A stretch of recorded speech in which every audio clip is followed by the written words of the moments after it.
indoctrinated people to look at suffering as a curse. Jesus teaches us otherwise. It is time to let Jesus re-indoctrinate you so that you recognize the precious gift of suffering. One day in the life of a victim soul living in the divine will. Lucy hurriedly walked towards the car carrying an armful of school books and a container of hot water. As she struggled with the door, the container tipped, pouring scalding water on her arm. She screeched and tears filled her eyes. But immediately she muttered words through the tears. I take this suffering with the gift of the divine will, join it to Jesus' sufferings, and offer it to you, Father, for the reparation of the sins of all souls, past, present, and future. Let your kingdom come. Even as the tears continued, she continued. Jesus, I want to take my little suffering and relieve some of the suffering in your passion when THE soldiers whipped you. Her tears slowed. Lucy mentally checked and made any adjustment necessary to her attitude. I am totally resigned to the suffering. Father, I thank you for this suffering. And I adore your holy disposition in giving me the suffering. Recognizing that her demeanor should match her attitude, she managed a faint smile as she wiped the last of the tears from her cheek and continued her day. This should be a typical event in the day for a soul living in the divine will according to the revelations given by Jesus to Luisa Picarita. Offer your sufferings. Jesus told Luisa that suffering is the most precious gift that God can give. March 16, 04. He explained that every suffering offered to God is a gold coin that you can actually take with you to heaven, not like the gold coins of this world. May 9, 07. Having offered her suffering, Jesus told Luisa that she had shared in his work of redemption, so she can share in the compensation for his work.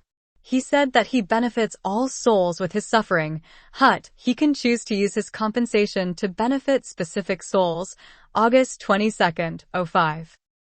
Lucy remembered this and stated, I want to benefit all souls with this suffering, but I want to specifically benefit my dad. Attitude towards suffering. Jesus explained to Luisa that a soul needs to have the right attitude towards suffering.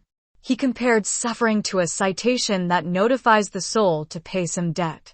He said the soul can avoid many inconveniences, like being cited again if the soul responds to the suffering by 1. Resigning herself to his will, 2.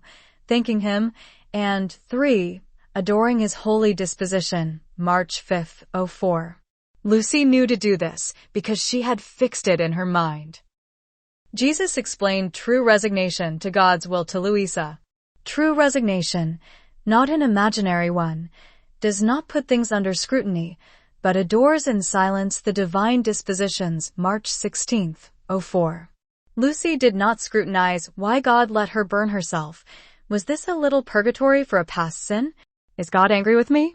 Lucy did not analyze the suffering. She had already decided that she would encounter all suffering as a victim soul, even if God may be using the suffering for her purification. Lucy also knew the benefit of resignation to her personally. Jesus had told Luisa that one act of perfect resignation was enough to purge her of imperfections, weaknesses, coldnesses, and the like for 9th I-04.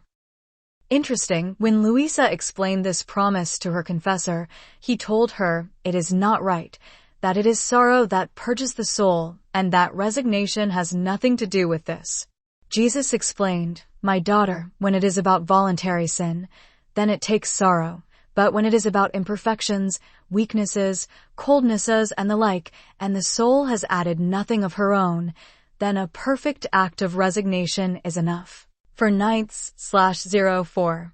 Lucy knew that if she demonstrated true resignation, God would remove the weaknesses and imperfections that she had battled for years. The second attitude towards suffering that Jesus explained to Luisa was thankfulness to God for the suffering. How many people in this world would stop to thank God for a suffering? Quite the opposite is true.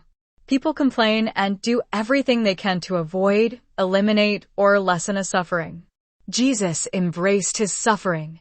He marched towards Jerusalem even though he knew what was waiting for him there. When Peter tried to talk him out of going, he refused the temptation. When he saw his cross, he exclaimed, "O beloved cross!" Hours of passion. 10 a.m. to 11 a.m., Jesus knew that the cross was a precious gift.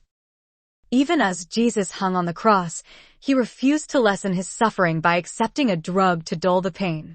Remember this the next time you have a headache. Instead of automatically popping an aspirin into your mouth, ask God if it is His will for you to suffer the pain without taking drugs, an extreme idea in this world. Jesus refused the drug because he wanted to suffer fully as a victim. So, embrace your sufferings as precious gifts and thank God for them. Thirdly, Jesus told Louisa to adore God's holy disposition in giving us suffering. Accept the fact that God has the best plan for you and that it is foolish to question why God gives a certain cross at a certain time. Instead, adore God's wisdom in giving you a suffering. Fix these attitudes in your mind so that you are ready when God gives you a suffering. Despite the fact that the world would teach her otherwise, Lucy had accepted and fixed in her mind Jesus' words to Louisa so she would be ready. When the hot water touched her skin, there were no curses, no impatience, no disgust. She accepted the suffering as a victim's soul and offered it to the Father. Then, she was careful not to ruin the offering. She adopted and maintained the right attitude of true resignation, thankfulness, and adoration of God's holy will. Why did Lucy make a point of drying her tears and smiling despite the pain? She remembered how once Louisa was enduring terrible sufferings as a victim's soul. She was miserable. Jesus appeared to her and told her that she was making him suffer to see her suffer. He advised her to be cheerful in her suffering, October 10th, 05. In short, you do not want to offer your suffering to help lessen the sufferings that Jesus endured in his passion, then turn around and cause him more suffering by being miserable. Lucy's little smile was telling Jesus, "I'm going to suffer this cheerfully." Suffering is a gift to be celebrated. At the end of every day of suffering, you might want to plan a celebration. Jesus told Louisa, "My daughter, among the many titles the cross has, it has the title of Feast Day, because when one receives a gift, what happens? One makes feast, rejoices, and is more content." Now, since the cross is the most precious, the noblest gift, and is given by the greatest and most unique person that exists, it is more pleasing and brings more feast, more gladness than all other gifts, March 16th, 04. While the world is celebrating Super Bowls, celebrities' birthdays, and the like, you can have your own private party. Private because not many people will want to join you as you celebrate the sufferings you were given that day. Privation is the greatest of all sufferings. Louisa suffered the crucifixion of Christ many times during her extraordinary life as a victim soul. She had the stigmata of Christ in a hidden form. She came to love suffering so much that she would complain when Jesus would not come to her and share the sufferings of his passion. Ironically, even as she complained about having no sufferings, she was actually suffering an even greater suffering than the crucifixion, privation. Jesus repeatedly tried to explain this to her. In explaining it to her, he explains it to us. "My daughter, all other tribulations can be penances, expiations, compensations, but only the privation is pain of fire that ignites, consumes, annihilates, and does not give up until it sees the human life destroyed. But while it consumes, it vivifies and it constitutes divine life in it." August 6th, 04. When the fire of purgatory was compared to the fire of privation of God, the fire of purgatory disappeared, July 30th, 04. Louisa herself describes her privation. "Oh, God, what pain! All other pains compared to this are nothing but shadows, or rather, refreshment. Your privation alone can be given the name of pain." December 3rd, 06. Jesus told Louisa, "There is no other pain that equals it or resembles it either in heaven or on earth." December 16th, 08. Louisa suffered bitterly when she could not see or hear Jesus, and yet she carried on her work as a victim soul. Even though Lucy is not restricted to a bed and does not suffer the crucifixion, nor does she bear hidden stigmata, she suffers a privation like Louisa's. At times Louisa could hear and see Jesus. Lucy cannot. Yet, she is asked to carry on day after day living in the divine will and as a victim soul without ever seeing or hearing Jesus as Louisa did. She is asked to do so in faith, believing in Jesus' words to Louisa. These words are instructions to her as well, teaching her how to live a life that is in striking contrast to the world around her. Lucy's hidden life is as radical as building the ark was in Noah's time. She has no consolation of miracles. She has no spiritual director to encourage her. Even when she experiences lights or answers to prayers, she does so in faith. She does not hear Jesus with her ears. She must hear him with her heart. Trusting this voice, she must persevere with the help of graces she cannot see. Lucy is suffering a privation greater than Louisa's. She has the greatest of all sufferings to offer as a victim soul, along with all the other sufferings that are a part of living in this world. Blessed are those who do not see, but they believe and act on this belief. So, do not underestimate your ability to be a victim soul. Even little sufferings have redemptive value when you offer them to the Father. And you have the greatest suffering to offer, privation. Jesus, the greatest of all victims, suffered the most extreme privation. He had come from a glorious life in heaven, where he enjoyed full communion in the Trinity, to a life of privation on earth. It only makes sense that Jesus, the greatest of all victims, suffered the greatest of all privations. This privation reached an extreme in his passion. He expressed the agony of this suffering when he cried out to his Father, "My God, why have you abandoned me?" With this cry, he let us know that he also suffered privation. Anything short of heaven is a suffering. In truth, Jesus' entire life from his conception to his death was a suffering. Even in Mary's womb, he suffered. Louisa expressed these sufferings in the 9 Excesses of Love, Volume 1.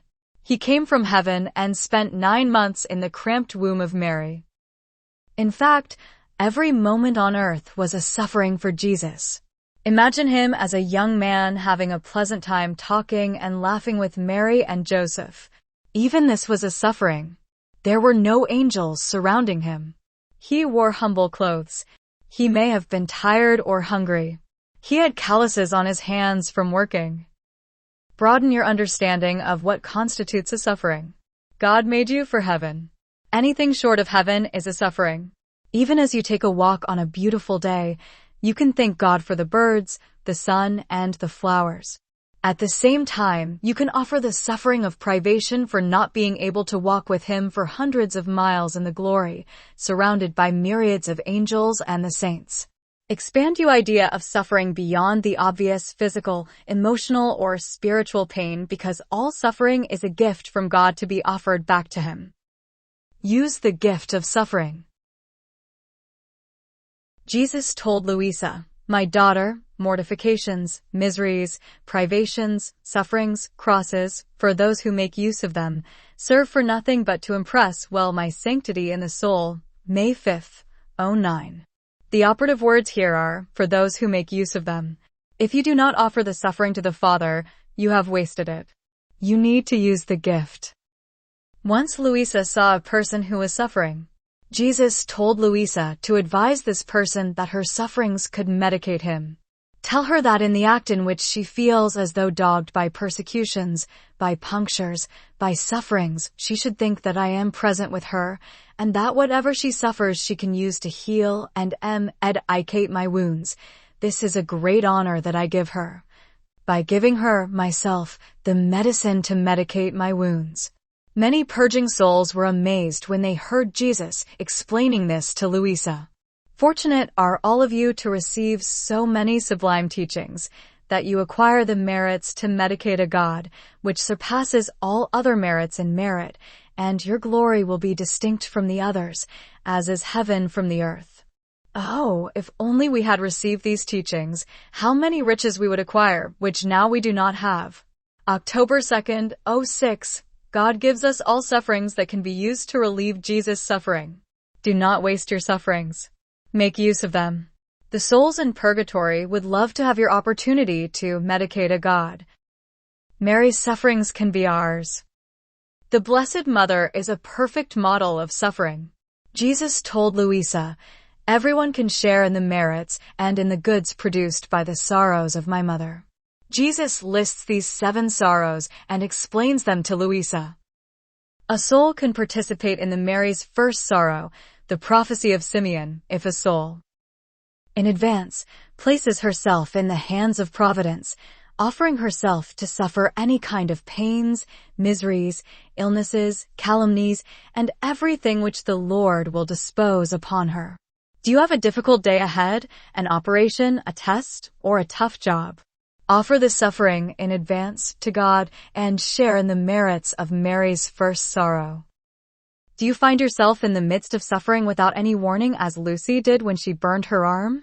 Offer the suffering to God with cheerfulness and participate in Mary's second sorrow, the flight to Egypt. Here the soul actually finds herself amid sufferings and is resigned, clings more tightly to me and does not offend me, as if she were saving me from the hands of Herod. In Mary's third sorrow, Jesus was lost in the temple. If a soul who feels downhearted, dry, and deprived of my presence, and remains yet firm and faithful to her usual practices, even more, she takes the opportunity to love me and to search for me more, without tiring. She shares in the merits of Mary's third sorrow. The fourth sorrow was the arrest of Jesus.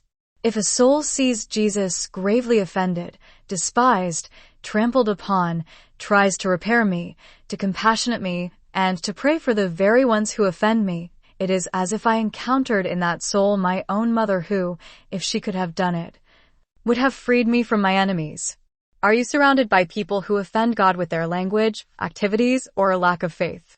Comfort God with loving words and pray for those who are offending him, and you will share in the merits of Mary's fourth sorrow. The fifth sorrow was the crucifixion. Are you suffering from a serious disease or injury? Offer these to the Father as Jesus offered his sufferings on the cross. Use your suffering to mitigate Jesus' suffering. If a soul crucifies her senses for love of my crucifixion and tries to copy the virtues of my crucifixion within herself, she will participate in the fifth sorrow of Mary. In the sixth sorrow, Jesus was taken down from the cross and laid in Mary's arms.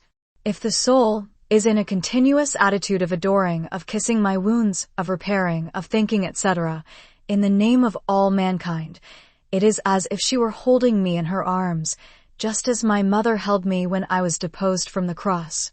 Pray the rounds of the redemption and the hours of the passion on behalf of all souls, and share in the merits of Mary's sixth sorrow. Mary's seventh sorrow was the burial. If the soul remains in my grace and corresponds to it, giving a place to no one else but me within her heart, it is as if she buried me in the center of her heart. Stay faithful and attentive in your life as a victim soul in the divine will, and you will participate in the seventh sorrow of Mary, September 17th, 05. Clearly, understanding the sorrows can expand your perception of what constitutes a suffering. As promised by Jesus, a soul can even participate and share in the merits and in the goods produced by Mary's sufferings. Life is a weight. Even on the best of days, life on this earth is difficult and full of obvious and subtle sufferings. Jesus told Louisa that life is a weight, but if a person carries it with him, this weight will turn into a treasure to make him happy for eternity, February 7th, 08. However, you need not wait for heaven to be happy. Jesus outlined the 4 contentments of a soul. The first is God alone, the second, WH and the soul, within herself and outside of herself, looks at nothing but God, the third, when no created object, nor creatures, nor riches can break the divine image within her mind, and the fourth, suffering for God. God gives her suffering and the soul gladly suffers, or rather, she desires to suffer more for love of him. This is the greatest of all contentments, February 10th, 05. When you come to terms with the inevitable sufferings that are a part of life, and you can truly smile as you offer them to God as precious gifts, then you can reach the fourth and greatest of all contentments. Putting it all together.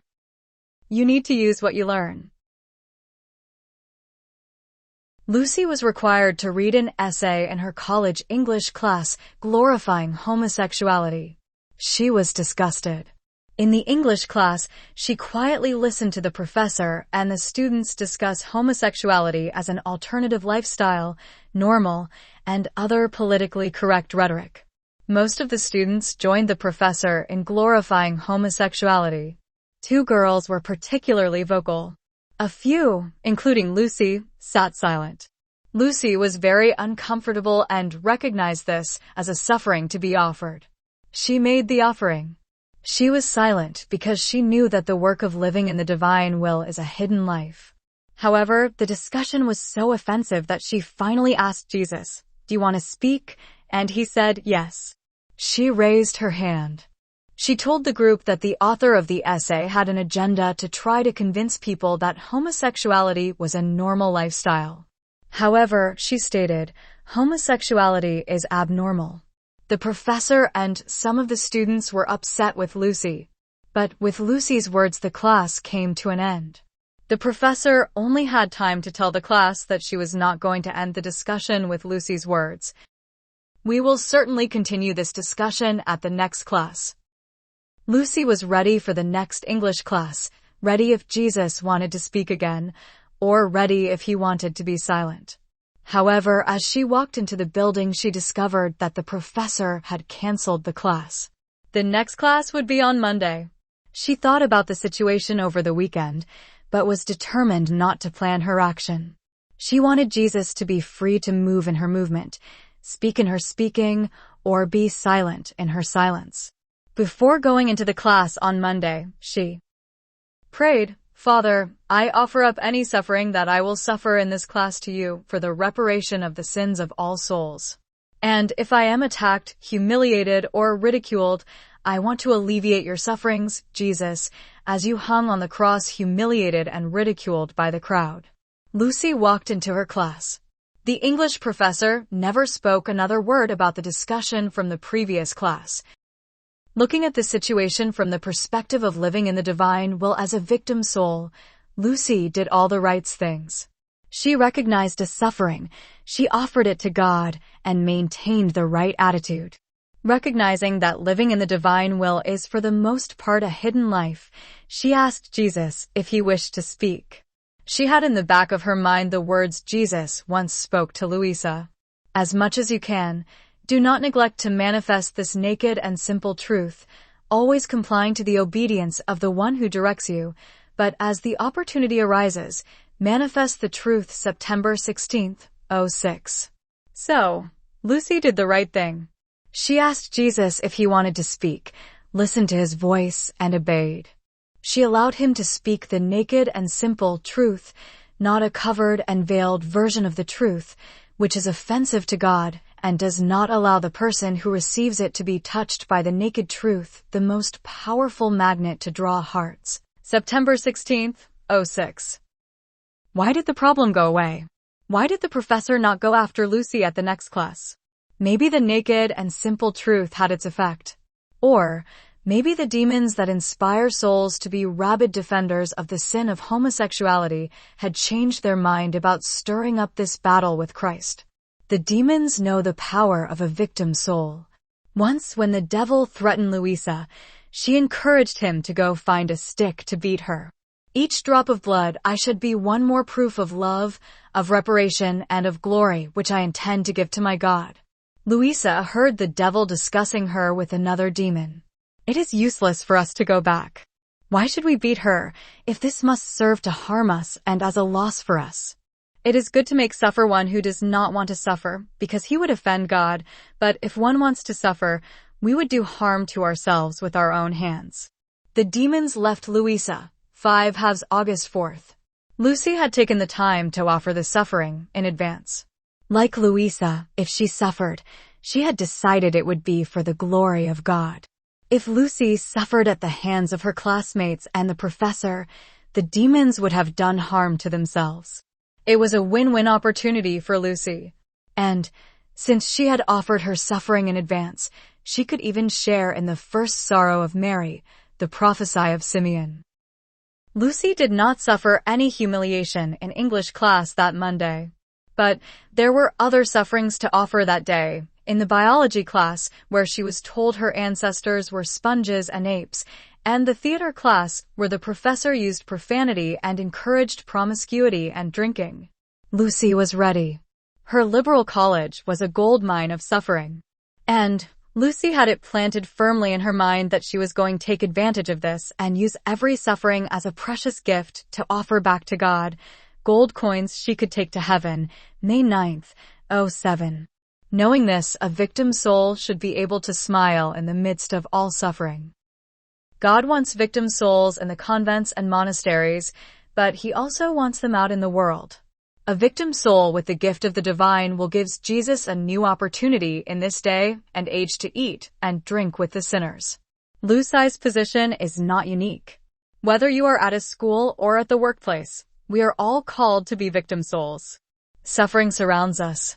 But it is not enough to know and understand the gift of suffering. You need to put in practice what you know. Power of the victim souls.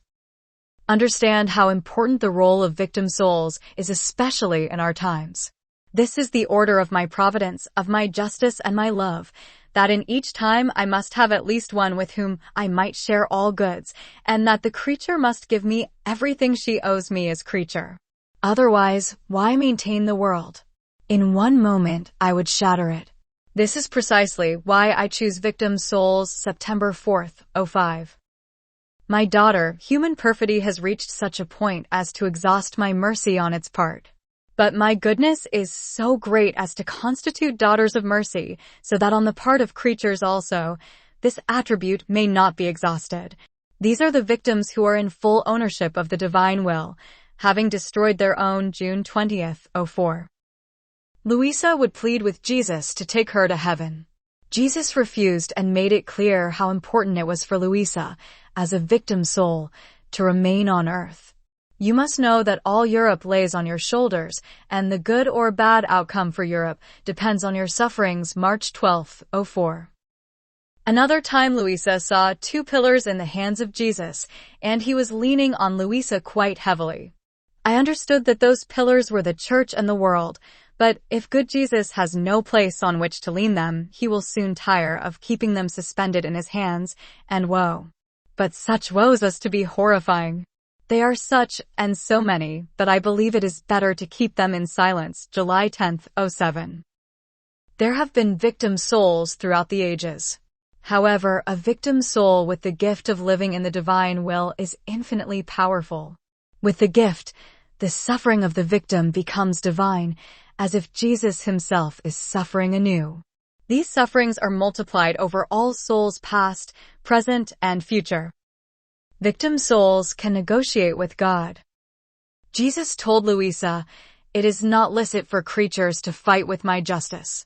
Only for one who has the title of victim is it licit not only to fight, but to play with justice, and this, because in fighting or playing, one easily suffers blows, defeats, and losses, and the victim is ready to receive the blows upon herself, and to resign herself in the defeats and losses, without caring about her losses, about her sufferings, but only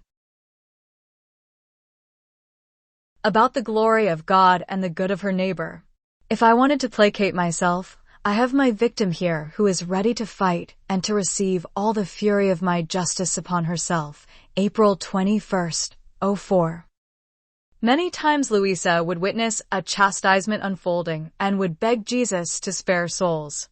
Once when she was pleading with Jesus to extend his mercy, God the Father appeared and Louisa was told to present yourself to my Father and see what he tells you. Louisa presented herself all trembling. The Father told her that it was necessary to pour out his justice, and after his justice will produce abundant fruits of mercy.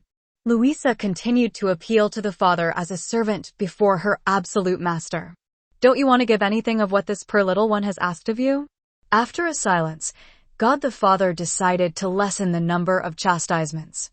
For love of you, instead of doing 10, I will do 5, April 16th, 04. Now, 100 years later, the need for victims to intercede for souls is even greater.